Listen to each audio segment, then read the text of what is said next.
Terima kasih karena memilih channel ini. Sebelum kita mulakan video ini, sila pertimbangkan untuk menekan butang like, share, dan subscribe, dan aktifkan butang lonceng Anda agar Anda sentiasa mendapat info-info percuma pada setiap hari dari channel kami. Dan tinggalkan komen Anda karena komen Anda amatlah dihargai. Terima kasih. Jawatan Kuasa Pemilihan Pusat JPP PKR menafikan dakwaan naib Presiden Parti Rafizi Ramli bahwa ia gagal berfungsi dengan baik semasa pemilihan peringkat cabang bulan lalu. Menyifatkan dakwaan Rafizi sebagai tidak benar dan amat dikesali, Timbalan Pengerusi JPP Ahmad Kasim menegaskan semua proses dijalankan secara telus selaras dengan peraturan sedia ada. Terdahulu, Rafizi mengkritik proses pemilihan PKR dan apa yang didakwanya sebagai kegagalan JPP, serta menyifatkan pengerusinya Dr. Zaliha Mustafa gagal menyelesaikan aduan berhubung kepincangan seperti didakwa.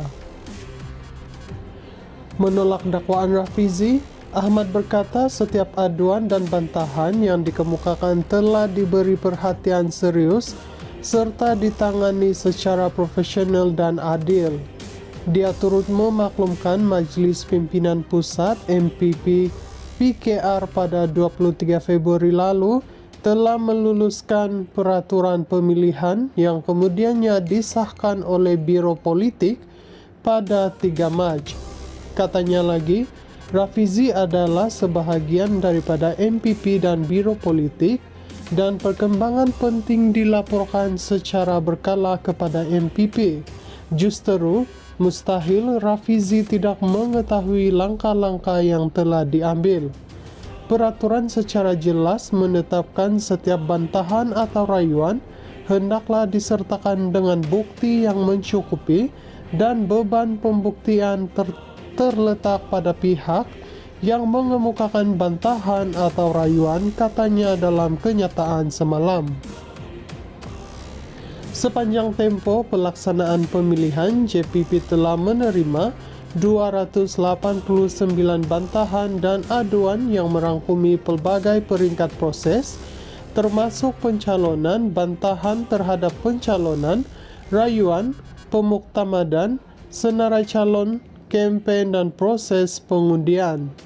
Kesemua aduan ini telah diteliti dengan cermat dan sebahagiannya telah dirujuk kepada pejabat Setiausaha Agung serta lembaga disiplin parti untuk tindakan lanjut berdasarkan bidang kuasa masing-masing, katanya lagi. Ahmad turut memberi jaminan bahwa walaupun jawatan kuasa masih dalam proses menyelesaikan beberapa aduan, satu maklum balas rasmi akan diberikan tidak lama lagi. JPP akan terus menggalas tanggung jawab ini dengan penuh iltizam untuk memastikan proses pemilihan parti dilaksanakan secara adil, bebas, bersih, telus, dan berintegriti, katanya lagi.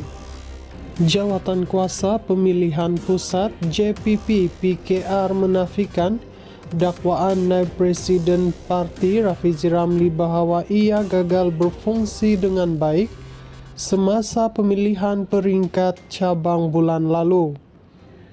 Menyifatkan dakwaan Rafizi sebagai tidak benar dan amat dikesali, Timbalan Pengerusi JPP Ahmad Kasim menegaskan semua proses dijalankan secara telus selaras dengan peraturan sedia ada. Terdahulu, Rafizi mengkritik proses pemilihan PKR dan apa yang didakwanya sebagai kegagalan JPP, serta menyifatkan pengerusinya Dr. Zaliha Mustafa gagal menyelesaikan aduan berhubung kepincangan seperti didakwa. Menolak dakwaan Rafizi, Ahmad berkata setiap aduan dan bantahan yang dikemukakan telah diberi perhatian serius serta ditangani secara profesional dan adil. Dia turut memaklumkan Majelis Pimpinan Pusat MPP PKR pada 23 Februari lalu telah meluluskan peraturan pemilihan yang kemudiannya disahkan oleh Biro Politik pada 3 Mac. Katanya lagi, Rafizi adalah sebahagian daripada MPP dan Biro Politik dan perkembangan penting dilaporkan secara berkala kepada MPP.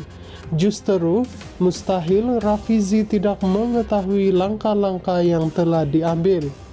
Peraturan secara jelas menetapkan setiap bantahan atau rayuan hendaklah disertakan dengan bukti yang mencukupi dan beban pembuktian terletak pada pihak yang mengemukakan bantahan atau rayuan, katanya dalam kenyataan semalam. Sepanjang tempo pelaksanaan pemilihan, JPP telah menerima 289 bantahan dan aduan yang merangkumi pelbagai peringkat proses, termasuk pencalonan, bantahan terhadap pencalonan, rayuan, pemuktamadan, senarai calon, kempen, dan proses pengundian. Kesemua aduan ini telah diteliti dengan cermat dan sebahagiannya telah dirujuk kepada pejabat Setiausaha Agung serta lembaga disiplin parti untuk tindakan lanjut berdasarkan bidang kuasa masing-masing, katanya lagi.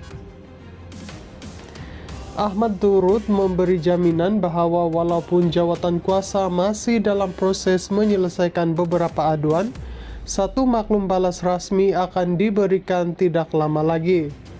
JPP akan terus menggalas tanggungjawab ini dengan penuh iltizam untuk memastikan proses pemilihan parti dilaksanakan secara adil, bebas, bersih, telus, dan berintegriti, katanya lagi.